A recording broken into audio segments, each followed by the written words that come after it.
Good morning students. मैं आपका chemistry teacher are के मिश्रा। ऑनलाइन क्लासेस में बच्चों आज हम लोग पढ़ेंगे 12th केमिस्ट्री में।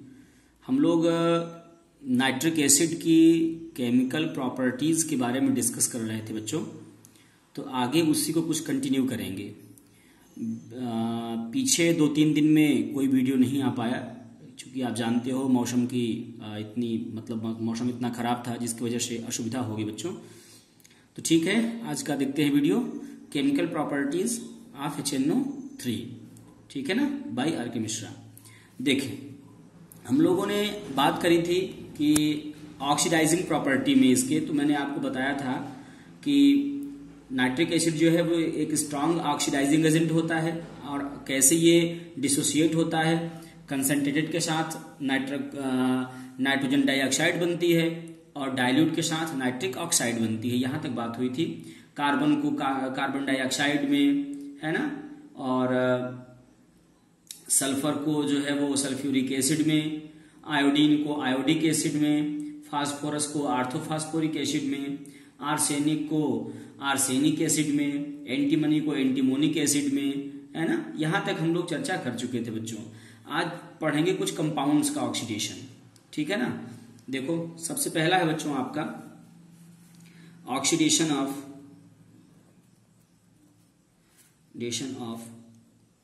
Ferrous sulphate. इंपॉर्टेंट है क्योंकि यहां से आपको एक टेस्ट मिलेगा पढ़ने के लिए। देखो बच्चों, अगर हम लेते हैं कंसंट्रेटेड जो है नाइट्रिक एसिड, ठीक है ना, तो बनेगी नाइट्रोजन डाइऑक्साइड। और होगा क्या कि जो कंसंट्रेटेड नाइट्रिक एसिड होगा वो फेरस सल्फेट को फेरिक सल्फेट में ऑक्सीडाइज कर देगा, ठीक है ना। तो देखें यहां पर HNO3 कंसंट्रेटेड ले लिया हमने, और बच्चों फेरस सल्फेट ले लें हम यहां पर, ठीक है। फेरस सल्फेट ले लिया जाए और जैसे ही फेरस सल्फेट लेंगे, ठीक है, थोड़ा सा एसिडिक होगा, एसिड की अमाउंट लेनी पड़ेगी इसमें। और जैसे ही आप रिएक्शन करवाओगे बच्चों, तो बता रहा है कि जो फेरस सल्फेट है वो फेरिक सल्फेट में ऑक्सीडाइज होगा। तो फेरिक सल्फेट ये होती है आपकी, ये होती है फेरिक सल्फेट। फेरिक सल्फेट में ऑक्सीडाइज हो जाएगा ये, ठीक है। और चूंकि कंसंट्रेटेड है तो NO2 बनेगा, है ना, और NO2 बनेगा प्लस क्या बनेगी, H2O बनेगी। इतना तो सबको मालूम है, इतना आपको पढ़ाया जा चुका है, ठीक है ना। तो इस तरीके से ये बन गई आपकी फेरिक सल्फेट, ठीक है बच्चों। अगर यही रिएक्शन, जैसे हम ये HNO3 ले लें और डाइल्यूट ले लें और फेरस सल्फेट ले लें, ठीक है, फेरस सल्फेट ले लिया, डाइल्यूट ले लिया आपकी बार, ठीक, और थोड़ा सा एसिडिक रहेगा ये, तो H2SO4 की अमाउंट मिला लें इसमें, अम्लीय कर दें इसको। जैसे ही हम इस रिएक्शन को कंटिन्यू करेंगे बच्चों, ठीक है ना, तो जो फेरस सल्फेट था वो किस में ऑक्सीडाइज हुआ था, फेरिक सल्फेट में। तो लिख लो फेरिक सल्फेट, है ना, प्लस डाइल्यूट है तो बनेगी नाइट्रिक ऑक्साइड और H2O बनेगी, ठीक है ना। इसको बैलेंस कर दें तो इस तरह से ये हो जाएगा बैलेंस करने पर, ठीक है। और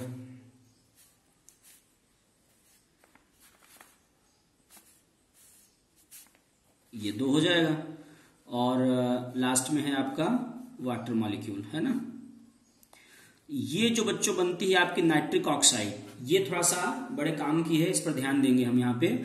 nitric oxide formed evolved combines with ferrous sulphate to form dark brown addition compound. ध्यान रखना, जो ये आपकी नाइट्रिक ऑक्साइड बन रही है ना, ये जो है वापस फेरस सल्फेट से कंबाइन हो जाती है। ध्यान रखना, इससे वापस इससे ये नाइट्रिक ऑक्साइड फेरस सल्फेट से वापस कंबाइन हो जाती है, जिससे एक काले भूरे रंग का योगात्मक यौगिक बनता है, एडिशन कंपाउंड बनता है, जिसका नाम होता है ये FeSO4NO। इसको हम बोलेंगे बच्चों नाइट्रोसो फेरस सल्फेट। क्या बोलेंगे, नाइट्रोसो फेरस सल्फेट, ठीक है। नाइट्रोसोफेरस सल्फेट। तो ये जो आपका नाइट्रोसोफेरस सल्फेट है, मतलब जो बना है ना, तो this reaction forms the basis of ring test. मतलब ये रिएक्शन जो है वो रिंग टेस्ट का बेसिस बनाती है बच्चों, क्योंकि ये जो कंपाउंड है और ये नाइट्रिक ऑक्साइड जो इसके द्वारा ऑब्जॉर्ब हो रही है, तो ये नाइट्रेट्स का मुख्य कैरेक्टर है। जो मतलब नाइट्रेट होते हैं आपके, वो ये कंपाउंड का प्रदर्शन करते हैं। इसलिए ये टेस्ट जो है वो कैसा क्या होता है, जिसे हम क्या नाम देते हैं, रिंग टेस्ट नाम देते हैं बच्चों। बात समझ में आ रही है? रिंग टेस्ट कहा जाएगा इसको, ठीक है ना। अब देखें बच्चों नेक्स्ट, अगला, ये तो पहला कंपाउंड हो गया आपका, दूसरा कंपाउंड लेते हैं। इसी प्रकार से आपका अगर ले लिया जाए जैसे हाइड्रोजन सल्फाइड, अगला जो है आपका वो है H2S। हाइड्रोजन सल्फाइड को, hydrogen sulphide is oxidised to sulphur, is oxidised to sulphur, ठीक है ना।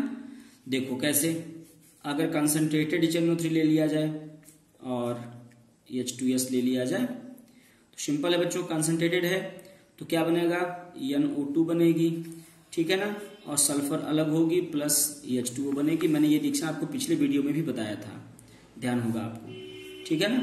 तो इस तरीके से बन जाएगा ये, ठीक।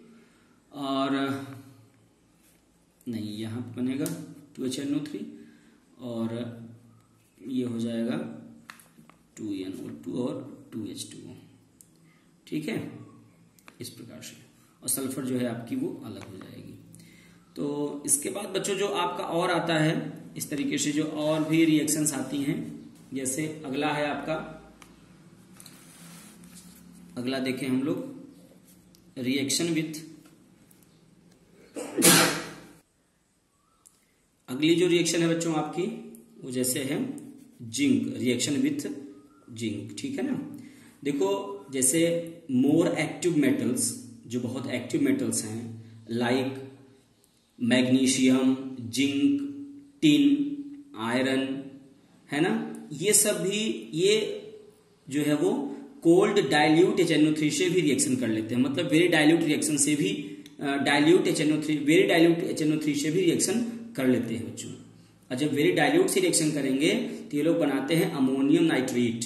जहां पे हमारा डाइल्यूट में बनता था NO, वहां पे ये लोग क्या बनाएंगे, अमोनियम नाइट्रेट। देखते हैं हम लोग, जैसे मान लो जिंक HNO3, ठीक है ना, और ये होगा वेरी डाइल्यूट, या इसको हम कोल्ड डाइल्यूट भी कह सकते हैं। इसकी रिएक्शन करा दिया जाए तो बनेगी जिंक नाइट्रेट, जिंक नाइट्रेट, है ना, प्लस अमोनियम नाइट्रेट, क्या बनेगी यहाँ पे, अमोनियम नाइट्रेट, और फिर बनेगा आपका H2O। ये तो हो गया वेरी डाइल्यूट के साथ, ये हो गया आपका वेरी डाइल्यूट के साथ। और डाइल्यूट के साथ करवाएंगे बच्चों तो नाइट्रिक ऑक्साइड बनेगी और अमोनियम नाइट्रेट बनेगा, नाइट्रिक ऑक्साइड बनेगी और जिंक नाइट्रेट बनेगा, ठीक है ना। तो इस तरह से रिएक्शन इनकी देखते रहेंगे, ठीक है बच्चों। नेक्स्ट टॉपिक है आपका, एक बच्चों एक टॉपिक आता है यहाँ पे, पैसिविटी। पैसिविटी, देखो पैसिविटी क्या है, निष्क्रियता। पैसिविटी का मतलब क्या होता है, निष्क्रियता। ध्यान रखना, when dipped in concentrated HNO3 metals like iron, chromium, nickel, aluminium, जब कंसंट्रेटेड नाइट्रिक एसिड में आयरन, क्रोमियम, निकिल और एल्यूमिनियम इन धातुओं को डुबोया जाता है बच्चों, तो ये अपनी सक्रियता खो देते हैं। ध्यान रखना, ये अपनी सक्रियता खो देते हैं। When metals like iron, chromium, nickel, aluminium are dipped in concentrated nitric acid, then they lose their normal activity and becomes passive, है ना। ऐसा जब वो अपना जब कंसंट्रेटेड नाइट्रिक एसिड डुबो जाते हैं तो वो अपनी रिएक्टिविटी खो देते हैं। The passivity of these metal is due to the formation of thin protective layer of the metal oxide on the surface of the metal which prevents further action. ऐसा होता क्यों बच्चों? होता इसलिए है क्योंकि जब इन मेटल्स को HNO3 में कंसंट्रेटेड HNO3 में डिप किया जाता है तो इन मेटल्स के ऊपर जो है वो ऑक्साइड की, मेटल के ऑक्साइड की एक परत बन जाती है जो इन मेटल्स को आगे रिएक्शन करने से रोक देती है। ठीक है ना? जैसे अगर आयरन की बात करें तो आयरन जो है वो Fe3O4 बना लेता है। देखो जैसे मान लेते हैं, जैसे देखो ये आयरन ले लें रिएक्शन में और नाइट्रिक एसिड ले लें, ठीक है ना? तो ये देखा जाता है प्रैक्टिकल ये देखा जाता है बच्चों कि यहां पे बन जाता है FeO और Fe2O3 प्लस NO2 चूंकि कंसंट्रेटेड है और H2O। इसको आप ये जो कंपाउंड बना इसको आप ऐसे भी लिख सकते हो ना, Fe3O4 भी तो लिख सकते हो इसको आप। तो क्या है, ऑक्साइड की परत है ना, ये ऑक्साइड की परत है, ये ऑक्साइड की परत इसको रिएक्शन करने से रोक देती है बच्चों, इसीलिए जो है इसे हम कहते हैं पैसिविटी। ठीक है ना? नेक्स्ट रिएक्शन की बात करें। अब देखें बच्चों जो अगला है आपका, जैसे बात करें एक्वारेजिया की।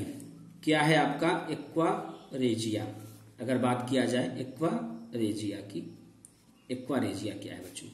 देखो बच्चों होता क्या है कि जो नोबल मेटल्स हैं, noble metals like gold, platinum, है ना, ये don't react with concentrated HNO3। ये लोग कंसंट्रेटेड HNO3 से रिएक्शन नहीं करते हैं। However these metals dissolve in aqua regia. देखो एक्वारेजिया क्या है बच्चों? एक्वारेजिया का मतलब होता है HCl और कंसंट्रेटेड HCl, ये कंसंट्रेटेड है, और कंसंट्रेटेड HNO3, इन दोनों का मिक्सचर, ठीक है ना, 3:1 का। Concentrated HCl and concentrated HNO3 3:1 में जब मिला दिए जाएंगे, मिक्सअप कर दिए जाएंगे, तो जो नया मिक्सचर बनेगा बच्चों that is named as aqua regia, है ना। जब एक्वारेजिया बन जाएगा बच्चों तो ये करेगा क्या? एक्वारेजिया जो है वो नेसेंट क्लोरीन प्रोड्यूस करेगा। क्या करेगा? नेसेंट क्लोरीन प्रोड्यूस करेगा। ये नेसेंट क्लोरीन जो है रिएक्शन करने के लिए जिम्मेदार होती है, ठीक है ना, ये रिएक्शन करने के लिए जिम्मेदार होती है। देखो कैसे होता है बच्चों इसमें, जैसे HCl ले लें और HNO3 ले लें, ले लिया ऐसे, ये 3 रेशियो है, वो 1 रेशियो में है, और जैसे ही आपने इनको मिलाया, अब इसे क्या कहोगे? एक्वारेजिया कहोगे ना इसको, ये क्या हो जाएगा आपका? एक्वारेजिया हो जाएगा। और जैसे ही बच्चों मिलाएंगे तो होता क्या, प्रैक्टिकल क्या देखा गया है कि बनेगी नाइट्रोसिल क्लोराइड NOCl, इसका नाम होगा नाइट्रोसिल क्लोराइड, और H2O प्लस नेसेंट क्लोरीन, ये नेसेंट क्लोरीन बनेगी बच्चों। यही नेसेंट क्लोरीन जो है वो इनके रिएक्शन के लिए जिम्मेदार होती है। देखो जैसे जल्दी जल्दी देख लिया जाए, अगर गोल्ड ले लें और ये नेसेंट क्लोरीन ले लें तो बनेगी आरिक क्लोराइड प्लस आरिक क्लोराइड, और ये जो आपकी आरिक क्लोराइड है, जब ये HCl से, जब इसमें HCl मिलेगा जो है, मतलब जब HCl से रिएक्ट करेगा ये, तो ये बना लेगा इस प्रकार से HAuCl4, है ना। क्या बना लेगा? HAuCl4, इसका नाम होगा आरो क्लोरिक एसिड, आरो क्लोरिक एसिड। ठीक है बच्चों, अब आप लोग पढ़ें इसको, नेक्स्ट वीडियो में अगली बात करेंगे। थैंक्स।